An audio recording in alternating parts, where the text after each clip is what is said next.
'Twas the night before Christmas, and all through the house not a creature was stirring, not even a mouse. The stockings were hung by the chimney with care, in hopes that St. Nicholas soon would be there. The children all nestled and smug in their beds, while visions of sugar plums danced in their heads. Mom in her kerchief and me in my cap had just settled our brains for a long winter's nap. When out on the lawn there arose such a clatter, I sprang out of bed to see what was the matter. Away to the window I went with the flash, tore open the shutters, threw up the sash. The moon on the breast of the new fallen snow gave the luster of midday to objects below. To what my wondering eyes would appear but a miniature sleigh and 8 tiny reindeer with a little old driver so lively and quick, I knew in a moment it must be Saint Nick. More rapid than eagles, his coursers, they came. He whistled, he shouted, he called them by name. Now Dasher, now Dancer and Prancer and Vixen, on Comet and Cupid and Donner and Blitzen, to the top of the porch, to the top of the wall. Now dash away, dash away, dash away all. As dry leaves that before a wild hurricane fly are met with an obstacle, dashed to the sky. So up to the housetop his coursers they flew, with a sleigh full of toys and St. Nicholas too. And then in a twinkle I heard on the roof the prancing and pawing of each little hoof. As I drew back my head and was turning around, down the chimney St. Nicholas came with a bound.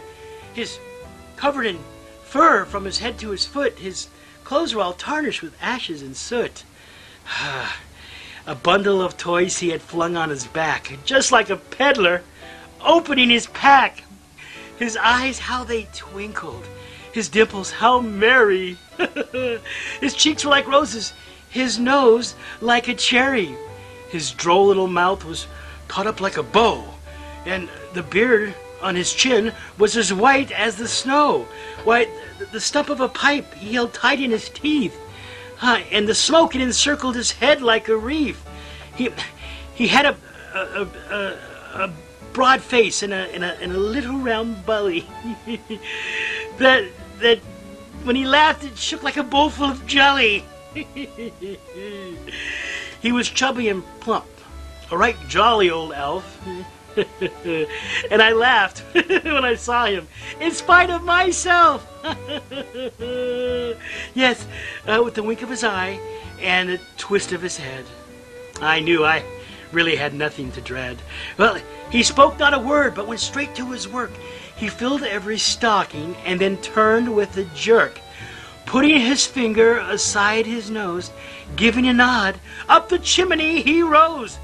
Yeah, he sprang to his sleigh and gave a whistle to his team, and away they went like the dawn of a thistle. But I heard him explain, ere he drove out of sight, "Happy Christmas to all, and to all a good night."